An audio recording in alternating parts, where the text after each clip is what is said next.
नमस्कार. जळगाव जिल्ह्यात राष्ट्रवादी काँग्रेस शरदचंद्र पवार गटाच्या महिला आघाडीच्या ग्रामीण जिल्हाध्यक्षपदी कल्पिताताई पाटील यांची नियुक्ती झाली आहे. वयाच्या 18व्या वर्षी सरपंच पद भूषवून त्यांनी सामाजिक आणि महिला सक्षमीकरणासाठी उल्लेखनीय काम केले आहे.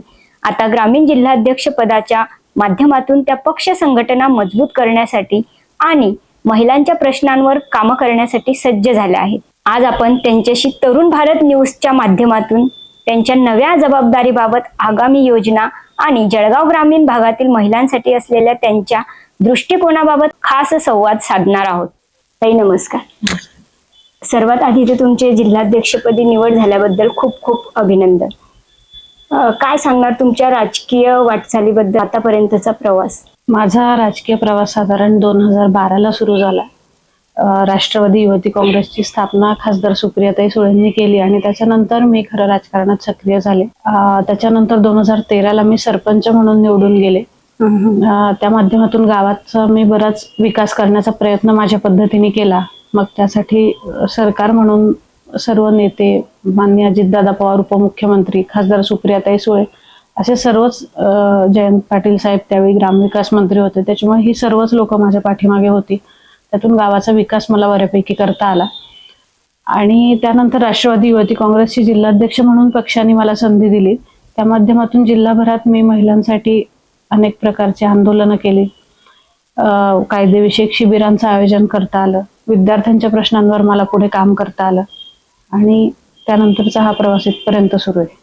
तुम्ही सर्वात कमी वयाच्या सरपंच झाल्या होत्या गावाच्या, तर त्याच्याबद्दल तुमचा अनुभव कसा आहे? अनुभव मला चांगले वाईट दोन्ही अनुभव आले. परंतु आजही ग्रामीण भागात ज्या पद्धतीने महिलांना सक्रियपणे पुढे येण्यासाठी काही गोष्टींचा सामना करावा लागतो, तो त्यावेळी मलाही करावा लागला. परंतु माझं कुटुंब माझ्या मागे खंबीरपणे उभा असल्यामुळे मी त्या सर्व गोष्टींवर मात करू शकले आणि नंतर समाजाने ती परिस्थिती स्वीकारली की महिला देखील चांगल्या पद्धतीने सक्रियपणे काम करू शकतात, स्वतःचे निर्णय स्वतः घेऊ शकतात आणि त्या माध्यमातून एक चांगलं काम उभं राहू शकतं. त्यामुळे ते काम मला खूप चांगलं करता आलं. ओके. आता सध्या तुम्ही विरोधी पक्ष गटात आहेत, तर याच्याकडे तुम्ही कसे आव्हानात्मक काय राहणार आहे तुमच्यासाठी? खरं तर मी 2012-13 पासून राजकारणात काम सुरू केलं आणि त्यानंतर 2014ला भाजप आणि महायुतीचं सरकार सत्तेत आलं. त्यामुळे मला सरकारमध्ये काम करण्याचा किंवा सत्ता काय असते हे मला फार कमी माहिती आहे आणि विरोधातच माझा प्रवास जास्त राहिला. परंतु आम्हाला त्या माध्यमातून शेतकऱ्यांच्या प्रश्नांवर काम करता आलं. आणि उलट मला तर मी संघटनेतनं आलेली एक कार्यकर्ती आहे, त्याच्यामुळे मला असं वाटतं की कुठल्याही पक्षाच्या कार्यकर्त्याला विरोधात जेवढं चांगल्या पद्धतीने काम करता येतं तेवढं कदाचित सत्तेत राहून करता येत नाही. विरोधात असताना लोकांच्या प्रश्नावर आवाज उठवता येतो. आम्ही शेतकऱ्यांसाठी बऱ्याच वेळा आंदोलनं केलीत. कांद्याचे भाव कमी झाले होते 2016-17ला साधारण, त्याही वेळी आम्ही जिल्हाधिकारी कार्यालयावर मोठा मोर्चा काढला होता. माझ्यावर बऱ्याच प्रकारचे गुन्हे त्यावेळी दाखल आहेत आणि त्यामुळे विरोधात चांगल्या पद्धतीने काम करायला वाव असतो. लोकांच्या प्रश्नावर खूप चांगल्या पद्धतीने काम करता येतं असा माझा अनुभव आहे.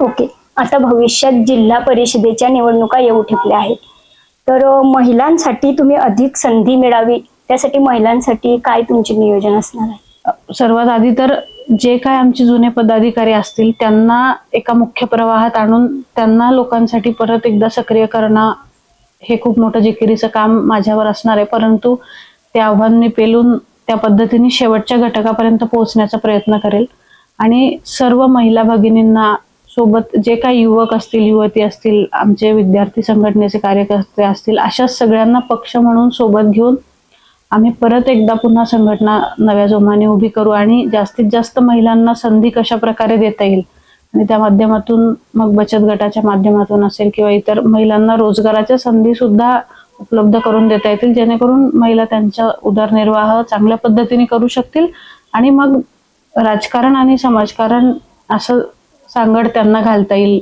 अशा पद्धतीने आम्ही काम करण्याचा माझा मानस आहे. ओके. आता तुमच्या पक्षाचे 2 गट झालेले आहेत, याकडे तुम्ही कसे पाहणार आहात? आम्हाला खरं दुर्दैवाने आपल्या चॅनलच्या माध्यमातून मी स्वर्गीय उपमुख्यमंत्री अजितदादा पवारांना श्रद्धांजली अर्पण करते. आणि आम्हाला अपेक्षा होती की दोन्ही पक्ष लवकरच एक होतील, तशा पद्धतीने पावलंही उचलली गेली होती.